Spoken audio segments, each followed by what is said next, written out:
The hardest part is being aware that we're responsible for how we feel, how we deal, how we move forward in those situations. And if we choose to continue sitting in the pattern of, this proves my narrative, I'm going to people please, I'm going to step back, I'm going to not say anything, we're going to continue with those experiences. They're not going to be propelled forward into being able to stand up for ourselves, being able to ask for a raise or the pay that you know you deserve in the arts.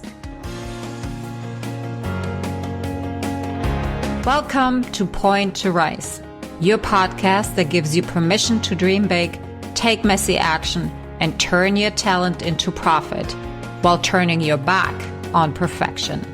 My name is Susanne Puerschel, high performance and mindset coach, former international ballerina, profitable entrepreneur, and founder of Point to Rise, a movement designed to empower dancers. It is my mission to use my own story as an inspiration for today's generation of dancers. And now sit back, stretch, warm up, or sip your coffee and love learning how much it matters to point at yourself first to rise to all that you are capable of. Amanda, thank you so much for being here and on the show today. I have been looking forward to this conversation for the longest time. Whenever we connected, I seem to be on the road. And just as a background for everybody, you and I, we met on Clubhouse, didn't we? Yes. Yes. Which, by the way, if you're not on Clubhouse yet, we highly recommend you going there. It's not a complicated platform. It is super easy to navigate. You can, if you don't like to speak yet, just listen in and see what the conversations are like. There are so many cool people hanging out and proving the point. We would not be on this podcast today if we both had not gotten out of our comfort zone. Exactly. So, welcome to the show, my love. I'm so excited to be here. Thank you for having me. Wonderful. Well, for everybody that doesn't know you yet, tell us a little bit about your journey from dancer to empowered artist coach. And we'll take the conversation from there. Sounds great. So my name is Amanda Petit. I am the empowered artist coach and a retired professional dancer. Along with coaching, I'm also a dance teacher and choreographer, so still deeply embedded within the performing arts. About 3 years ago, I had hit a point in my professional career where I was burnt out. I had been in the professional classical ballet realm for a long time, and then I had transitioned to cruise lines to have a change of pace and be a part of the entertainment industry. And from a very young age, I always carried the narrative that I wasn't good enough. And that embedded itself in all aspects of my life. You know, it didn't stay within just dance. It embedded itself in my romantic partnerships, in my friendships, in my relationship with my family. And so in came body image issues, in came deep insecurity, in came trying to learn how to cope with raging anxiety all the time. And I just thought it was normal. I was told, just have some tough skin, suck it up. This is the arts. This is how it's going to be. And you just need to get used to it. Well, I get into my early 20s and I burnt out and I quit dance at a very young age. I worked my whole life to become a professional dancer. I had made it and I was like, this isn't it. I'm miserable. And I knew it wasn't because of my passion. I knew it's because I didn't have the mindset to support me. I was living in fear and anxiety and insecurity. And so I left professional dance and decided to take about 6 months for myself to figure things out.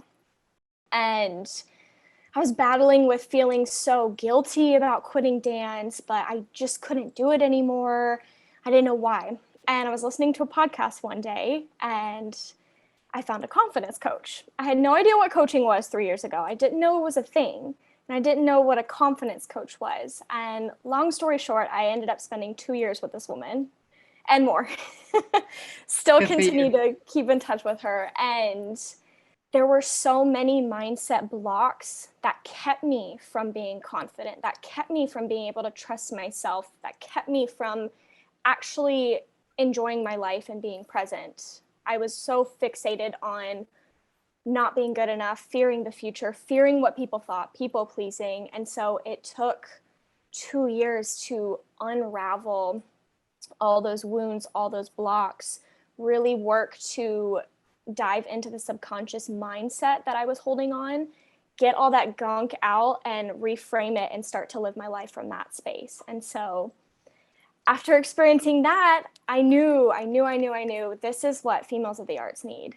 We need support so that these dancers, singers, artists aren't experiencing what I did, because it doesn't have to be like that. You get to experience ease in your artistic spaces, and you get to be confident, and you get to call the shots. It's your career, and that is what my mission is with my business. A little bit about my story. Oh my goodness, Amanda, there is so much that I'm like, yes. I exactly feel that. I have been there. I still work on things like that. Can we go to the root? So the not good enough. You were so fixated on the not good enough. Have you ever figured out where that came from? Like what was the root? Like what? Yeah. I remember the experience actually, and it had nothing to do with me per se, but my subconscious literally translated it into I am not good enough, and therefore I need to do all of these other things to show the world outside of me that I am worthy. So yeah, exactly. I'm curious. Yeah. So I'm a neuro-linguistics programming practitioner, so I understand the language of the subconscious mind. And so when we have a narrative like, I'm not good enough, I'm not special, I can't get anything right, it's not that someone directly said that to us and we grabbed onto it. Sometimes, unfortunately, that does happen. But small events over time, it only takes about 3 different events that resonate in your subconscious mind, start to create narratives. So this can happen between the ages of 4 and 7, when your brain is at a point that it is just an absolute sponge, perceiving the world in a way that's going to keep it safe. So for me, I had pretty critical parents, and they did the best that they could with the tools that they had, especially from their parents. I mean, they were incredible compared to their parents, 50 years ago. But just being a young kid being told, that's not right, you could have done that better, don't do that, don't speak up. Little by little 5-year-old Amanda started perceiving these things as, I can't do anything right, I can't use my voice, I'm not allowed to speak my mind. And so these all gathered into narratives for me. And a lot of times, no, not a lot of times, all of your narratives that are limited are going to come from fears, right? So when we fear an undesired outcome, maybe rejection, that belief, that narrative is fueled by that fear. So if I'm believing I'm not good enough, well, I'm scared of getting rejected by this director. So my behavior is actually going to be to hold back. I'm not going to go to that audition because I just know I'm going to do terrible and they're going to reject me, and then I'm going to feel terrible. And so then we get into assumptive patterns where we start assuming the worst, and then that's how your whole life starts to live around that narrative. Yeah. I'm interested in hearing where yours came from. Oh, it was my upbringing as a my nanny, because I was with a nanny from the age of 2, I think, or even earlier. Okay. And it then perpetuated it into my parents. So not my father. He actually passed away when I was 6. I'm so sorry. Thank you. My mother never said that I was good enough, but I always just tried to get her attention. Like we never talked about the grief, and I only knew how to get attention by overachieving. And that nothing was ever good enough for her to give me love. And therefore I thought, well, no matter what I do, it's just not going to be good enough. I am just not worthy of that, regardless what I'm doing. And that Mm, translated not into my training at the school, although that was a really harsh environment, mhm. but it came then back out through all the trauma that I experienced in the school, in my professional career. So, I want to get a little deeper into, because I feel that artists don't understand that this kind of like psychology is Mhm, for everyone. It's mhm. not something that is for doctors only. It's not something that you go to and sit there and pay $1,000 per session. It is Exactly. something that you can educate yourself on little by little by little. And it is part of our everyday life. It is part of what we do every single minute of our existence. And particular as a performing artist, I feel being hyper aware of your triggers and where things are coming from, or what's in your way, what are your limiting beliefs, how am I reacting, that is so imperative, Mhm. so that you can really truly show up as your very best version. You can step in your full power, because the most of the time we're not fearful of failure, we're actually fearful of shining bright. Mm, yeah. And we're using that fear. It's like, oh, I'm just gonna stay over here because it feels like something that I'm so familiar with, versus going Yes. out there and showing the world who I am, because I don't want to be rejected. Yes, because that fear holds us in that comfort zone. And sometimes that comfort zone is a negative pattern.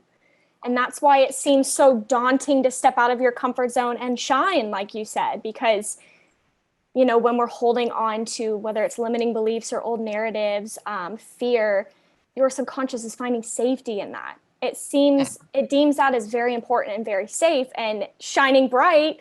Oh, well, there's a million reasons I could prove why that's not going to work. And so it keeps pulling us back here. Yeah. And my past also shows me and gives me proof every single day that I Mm. actually don't shine bright. So therefore, I'm not even going to try. And Oh, right. Yeah. we are all capable of outsmarting, but not dealing, but rewriting that story and Mm-hmm. understanding, and coming from a place of love. Like, is this really serving me anymore? Is Exactly. this really who I want to be? I think it starts with, do you know, when you got out of school, like you were given the path that was labeled as the success path. Yes. Yeah. So Mm-hmm. me too. Um, But my path of success would have looked differently if I would have actually had the tools as a 15 and 16 and Oh 17-year my old gosh. to set my own goals, to have been asked and prompted into, hey, so you're going to leave soon. What do you want? Yeah. And even if we don't know what we want, let's start with what we don't want. So when I want to hear your perspective, how important do you think mindset work is compared to the focus that we are putting in the industry on the skills? I will preach on this till the day I die. The energy that you put forward is more important than your technique, than what's on that resume, than what company you've been with. It's more important because at the end of the day, as cheesy as this sounds, we are all humans having different human experiences. So if you are coming forward in this gray cloud of, I don't feel like I'm enough, I'm so insecure about my body, I don't belong here, they're not going to like me, that energy is coming forward. And scientifically, 55% of communication is nonverbal, Hmm. is energetic, is what that energy is coming forward. Only 7% of it is word related. Another, I think 30 something percent is tonality, how you actually say what's coming out of your mouth. So I could vamp up and say, are you hungry? Or I could vamp up and say, are you hungry? So that's an example of tonality. Mindset over skills. Right. Yeah. I have not had any kind of mindset training, which was the reason that Mm-hmm. I was not really stepping into my full potential. Therefore, Right. I had all the skills. My body could have been the very best in the theater. but my mind didn't. Yes. Okay.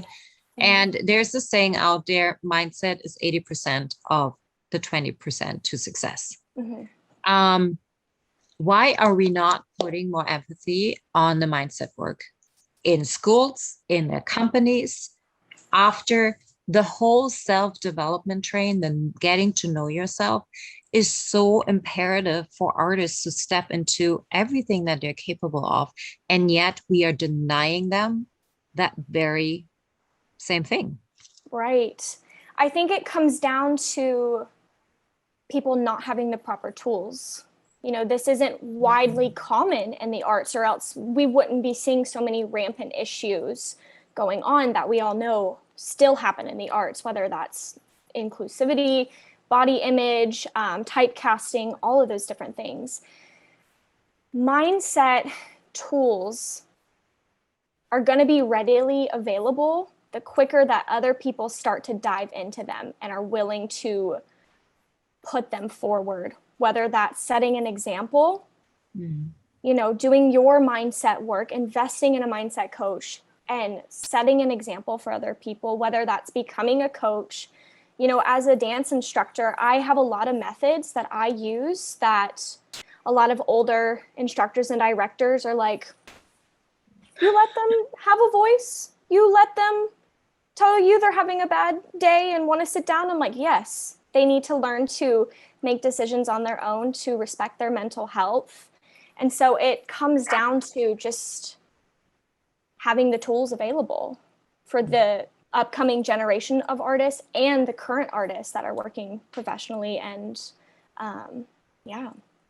And making them imperative. I think understanding that the shift really, I think it was in a Clubhouse conversation that one of the participants truly expected that, no, the leadership needs to change. I'm doing everything right. And I got it. I understand. I see where we're at, you know, and it's okay. I think I was in that conversation with you guys. Do you remember? Yes. And then, but it's that world. We're not taking responsibility for ourselves, for our own actions, because, and there is no blame to be made. It is what it is. But knowing about it and then not changing it is participating in the mess consciously. And that's what I'm talking about. You know, we are seeing so many people now talk about the imperativeness of having coaches, having people help you, and not only in the studio. Athletes have all sorts of coaches. Like, stop seeing your ballet teacher as your one-stop shop. Right. And understand that they haven't done the work yet either. I'm not saying everybody hasn't, but most of them haven't. So, you know, if you want to be the best version of yourself, if you want to make it professionally, go and get yourself coaches. Absolutely. I mean, if you are having a negative experience, empowerment is going to come via responsibility. Even, and this is the biggest hump we've got to get over with my clients, is when they come in and they've had all these people say terrible things to them and, you know, take them out of a role 2 weeks before the show, things I've experienced as well, just absolute junk, you know.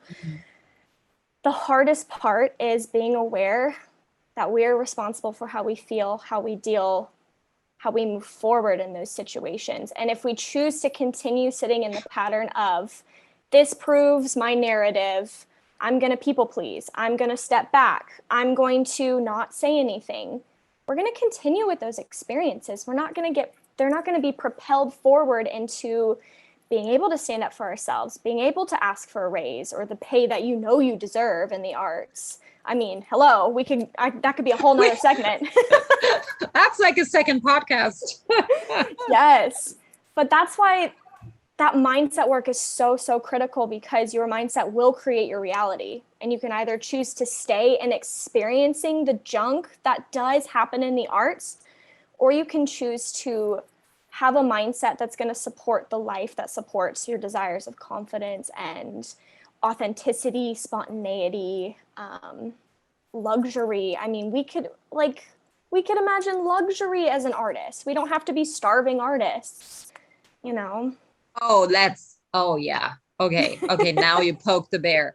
Um, you really did.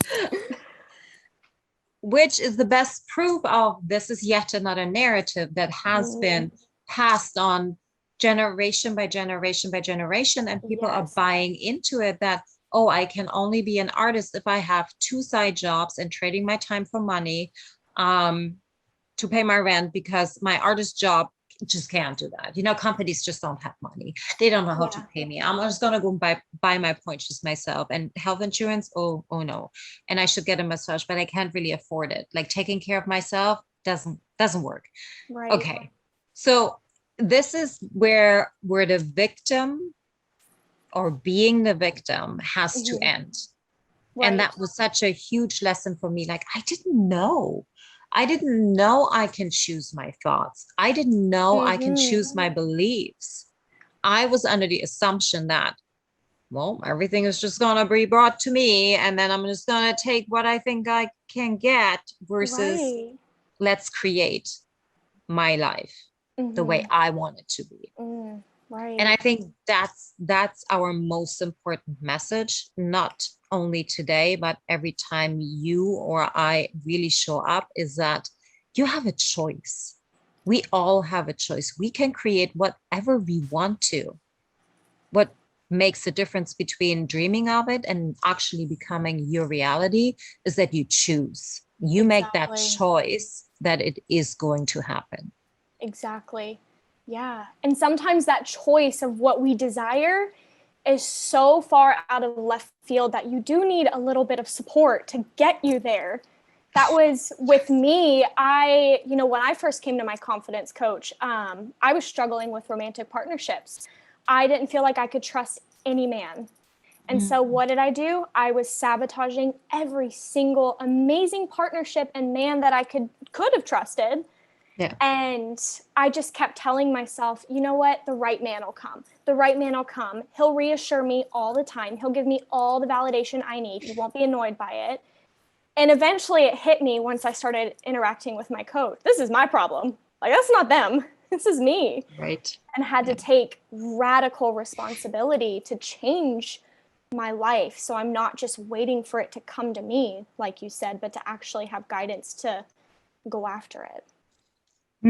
I'm curious before we Mhm. get back to the bear poking topic.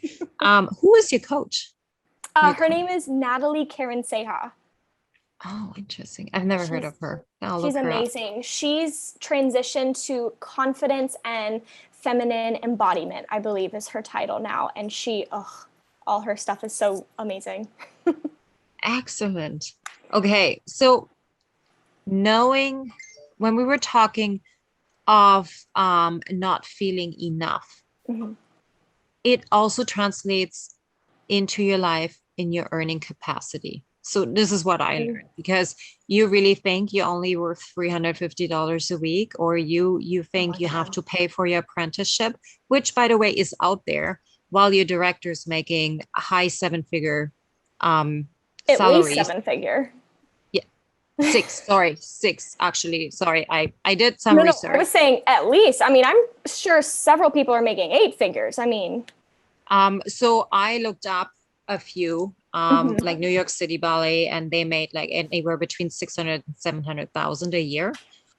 Um, and while their staff, so the administrative staff had all mid to high six figures, and Jeez. the dancers, between the gap between a core dancer and a principal was maybe off by 60, 70,000. And it was from like mid five figures to very low six figures for a principal dancer.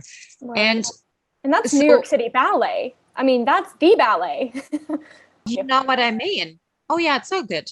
Um, what I mean though is that not even the industry sees worthy or worth or enoughness in Mm, their dancers. Otherwise, the pay structure would be completely different. And therefore, yeah, I kind of understand why everybody involved doesn't feel worthy of receiving either, because it's the culture. Right. And the question is, who's asking for a raise? Who's asking for the salary they desire? Or are we letting the narrative, I'm not good enough, create our money stories as dancers? Being fed, you have to work 12 hours a day as a dancer and break your body, and you're only going to make this much a month. And so you have to live in a hole, and you can't enjoy a massage, and you can't, have experiences that you want. Are we being held back? It's that feeling worthy of it, feeling enough. I think, I'm sure you had that experience too, particularly when you're running your own business and you have to ask for your worth. Right. Like, how did that feel in the beginning compared to how does it feel now? Yeah. So when I first started, actually, I'll take it back even a year and a half ago, I did a lot of inner child healing around my money stories. I wasn't asking for the private lesson fee that I wanted, that I knew I deserved with the background that I had as a professional dancer. The hourly pay that I was getting as an instructor, I was able to ask for a raise after working with my coach. And so when I became a coach, I saw my tendencies start to trickle in. Well, I'm new, so I'll just set it at this bar. And then I took a step back, and not even what I'm worth, but also the transformation my clients are getting. I was like, that is worth this up here. So then I can experience the life that I desire. My energy coming forward is just explosive for my clients, so I can show up for them best. So I'm not resentful about not making the money that I want. So I can invest in further certifications if I wanted to, or coaches to offer even more to my clients. And so for me, it was, how can I price the transformation they're getting? Because I know it's priceless. I know that from my coach, I don't know where I'd be today if I didn't find my coach, honestly. Yeah. Amen. Yeah. Totally. So help me, actually, no. Let's go and give some helpful hints for people that are apprehensive in hiring their first coach because they may have had some bad experience, or they've came across some coaches that weren't really coming from a place of love and integrity, for example. Okay. Do you have a few questions that you would ask a coach before you hire them to qualify them, per se? Yes, my biggest thing was going to be ask them questions. The biggest thing I get is people come to me with their problems, but they don't ask me any questions. So when you are a client looking for help, the biggest thing I would suggest asking is, tell me exactly how you're going to help fix my problem. Because a lot of times people don't even think to ask me, well, what techniques would you use to help me with this issue of doubting myself and this trauma that I experienced when I was 17 and the insecurity that's coming out in my dancing? And ask them specifically so you can get a better picture, because it's a big step out of your comfort zone to ask for help and to hear the price and to hear the commitment. It is a big step out of your comfort zone, but you have to remember, when you're coming to a coach, there's a reason you came to them in the first place, right? And when that self-doubt creeps in of, oh, I can't pay this, oh, I don't have the time for this, we're just completely botching your desire of X, Y, and Z, whether that's to become confident, whether that's to learn how to heal that narrative, I'm not good enough. And those fears are coming back in saying, I'm not worthy of this, so I'm not going to pay that. I don't believe I'm worth 3 months of guidance, so I'm not going to do this. But when you ask more questions, hopefully it gives them a better insight of, okay, I can actually picture what's going to happen. Because when you just have no idea and you're in that state of fear, your mind's going to go, no, I don't know anything. So I don't think I can picture this. So this brings up a really, really interesting topic, which is asking questions. Yes. I found that during professional life, asking questions was not even an option. And it didn't matter what kind of questions, questions were never encouraged. Actually, for me, it was, I had to know everything by the time I left school. Like I had to be perfect, which then in turn meant don't ask questions, So, and I think we're in this time now where we're understanding that asking more questions means getting more answers, and more answers means more knowledge, and more knowledge means more ability and availability.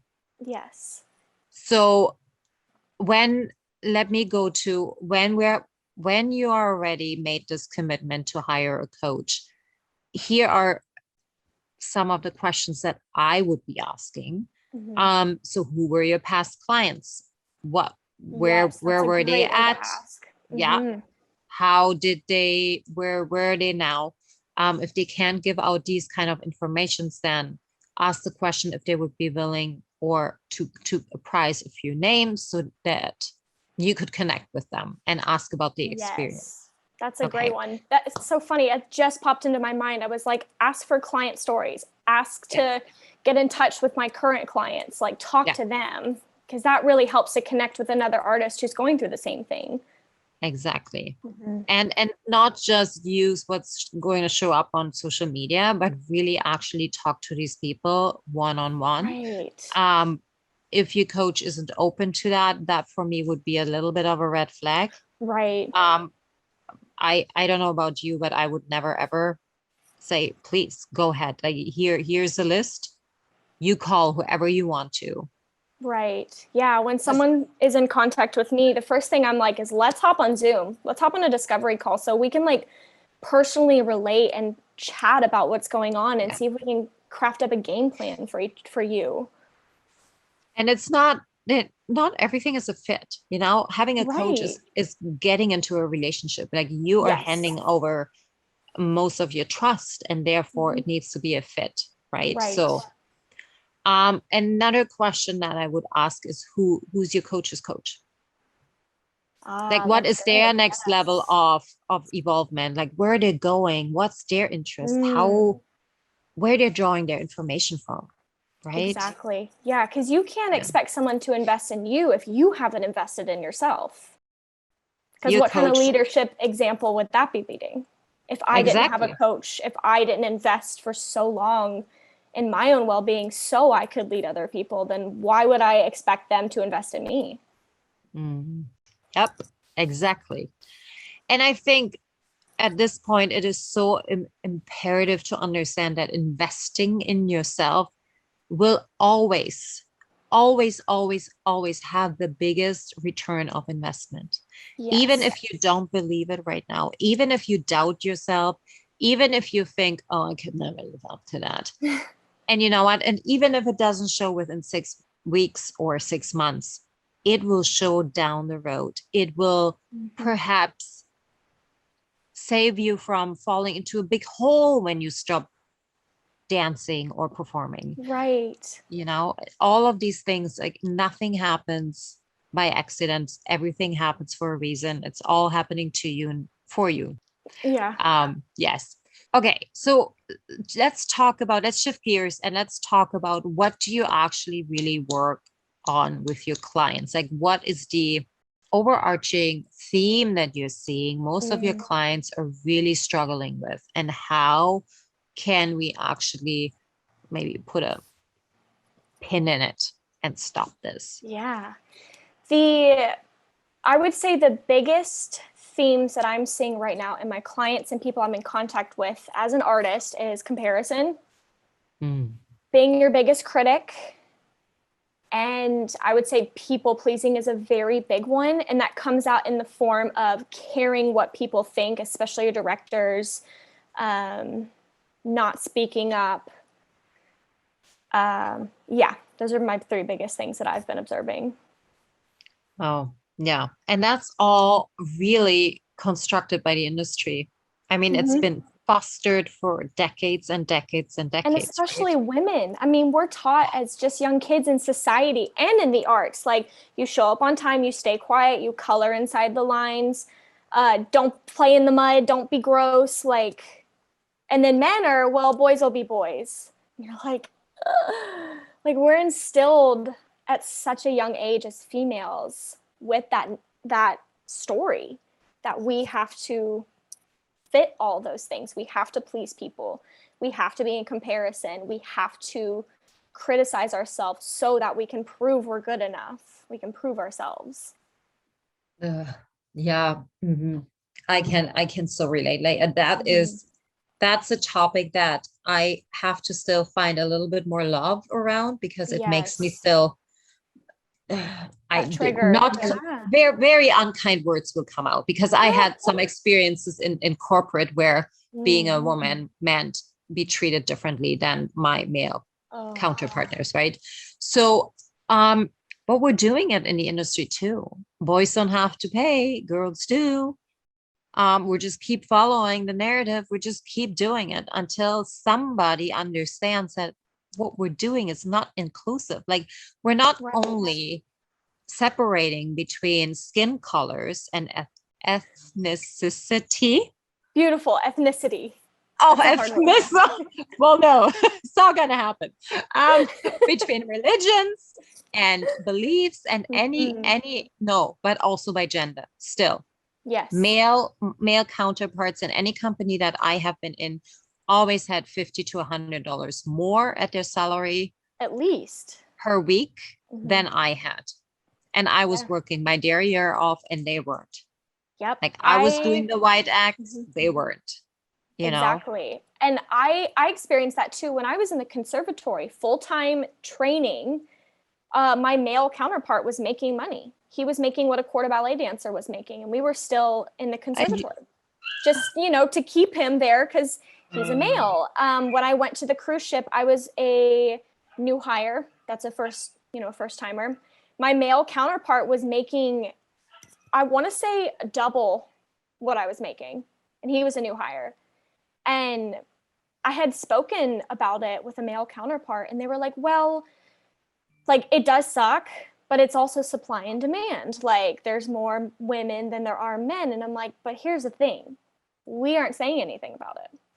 We're taking that story of, oh, well, there's more women than men, so that means I can't make as much as my male counterpart. And we hold on to that story and that narrative, and we don't go forward in what we desire. We just sit back and settle. Oh yeah, don't settle. Oh, never ever. Oh man, yeah, but we did. I did, totally did. So this empowerment phase that we're in the performing arts, I am cautious of people getting back to performing because that is their ultimate goal. This is what everybody was waiting for the past 18 months. And I am worried that people will settle again, even though they have, found some of their own power back during the time they were pulled out of the companies. But that because they're coming from such a place of lack, as in, oh my gosh, if not now, then when? And if I can't perform, I'm going to die. And whatever the story might be. And people are so willing to completely sign their soul over and make that contract with the devil, basically. Right. And not understanding that they're actually hurting the art form altogether. So how can we help these people? Like, how can we help them understand that the way they're showing up is part of the problem? Right. So I think, again, it comes back to that radical responsibility, taking responsibility for what you want to paint your life to look like. And a great tool that I suggest people use is called visualization, where you just close your eyes and you picture in your mind's eye whatever it is you're picturing. So I actually did this morning, painting a picture of what I desire my future life to look like. And it's amazing, like, kind of the visions and imagery that comes up, because it's your subconscious's way of talking. It shows up in imagery and emotions and sensations. So when you picture, get rid of the hows, how would this happen? How could I make this happen? Just be desire focused and picture the future that you want. I am a principal dancer in this company and I'm making this salary, and I go home and I'm not obsessing over my body or what I'm eating, but I'm actually enjoying a glass of wine and watching TV and just treating myself instead of freaking out about the next day. I live at this beautiful place, getting really clear and then using the 5 senses. You know, this is what I feel, this is what I see for myself, this is what I can hear day to day in my thoughts or what people say to me. It's such a good tool because a lot of times people get stuck in the, I have to find a job now, I got to do this now, and they're not thinking about how this is going to paint their future. And I have a real quick story. My friend, she's a dancer, and her boyfriend is a dancer too. We all used to dance in the company together, and they've been together like 5 years maybe. And they were trying to find a company to dance together with. And they had went to one company, and the company was not healthy. The directors were very, very toxic, unfortunately. And she actually spent time with the coach that I had. And after, I think, 4 months together, these two found an amazing company together. And I'm getting chills talking about it. They are there at the company together. Everything is great. Even one of the ballet mistresses from our previous company is there, and she's wonderful. And that's just like a big testimony of when you learn how to paint your life and rewire your mindset to support that life, it's going to happen. You're not going to be stuck in that toxic environment that you don't want. You're going to be in the whatever you wanted 4 months ago. I love that story. That's incredible. Yeah, because this is how it happens though, right? Like we expect it to be hard. We expect it to be painful. We expect the abuse. You said it in the beginning of our recording. You said, you know, it's just, that's how it was. This is what we see. Yeah. It's just, I just have to be super skinny in order to fit in. Right. But no, it's on us, on what we want to see. And that is the most important thing. And this is why I would say the change of the entire industry, the rewriting and making it sustainable in its, not only in its essence, but in everything. It starts with every single one of us. Right. And how we carry ourselves, how we show up, who we are and who we want to become. Not a product of the industry, but a powerful individual. So tell us, where can we find you? What are you offering right now? How can people work with you? Tell us all the things. Yeah, absolutely. So right now, my primary tool is Instagram. I'm always on Instagram. It's at theempoweredartists_coach. I'm always on there for you guys. If you want to give me a follow, send me a DM. I've got lots of fun content on there. And then right now, what I'm offering is my signature one-on-one coaching program. That's where I take artists and help them get past those narratives and blocks to whatever their desire is. And we work together, tailored specifically for them. I've got some amazing clients in right now, and the transformation just gives me chills every time I'm on calls with them, because I'm so excited to lead this generation of artists to that empowerment, to that confidence, to that self-trust, ultimately. Right. Yeah. Wonderful. Well, Amanda, that was so lovely. Thank you. I always ask the last question, and that is, if you, with everything that you know now and you have learned about yourself, what would you tell your 16-year-old self to help her? Challenge your negative thoughts. Because a lot of times we sit in those negative beliefs, those fears, and we don't challenge it by saying, well, is this true? Do I have proof that I'm not worthy? What proof do I have? Is that true, authentic, in a court of law proof, or am I making a meaning out of this? It would always be challenge your thoughts. So good. Yes. Challenge your thoughts, challenge all of this, yours and everybody else's. Like, you get to choose them. Yes. Yeah. Well, my dear, thank you so much for this. Thank you for it was having lovely. me. I think we could just keep on going. I know. Thanks, guys, for tuning in. We so appreciate you listening. If you want any more information, go and follow her. Any kind of tag or program link will be linked in the show notes. Rate, subscribe, share your biggest takeaway, and tag both of us in your stories. That would mean the world to us, because right now we're staring at each other on a computer screen, and talking about these things. It really is so wonderful. That fills our cup when you share what is important to you, what really resonated with you, or even share what didn't. Like, tell us, did you agree with this? Did you not? What do you want to hear about? So thank you so much for tuning in, everybody. Awesome. Till next time. Bye-bye. Thank you so much for listening. If this message resonates with you, please pass it on to someone who needs to hear this right now.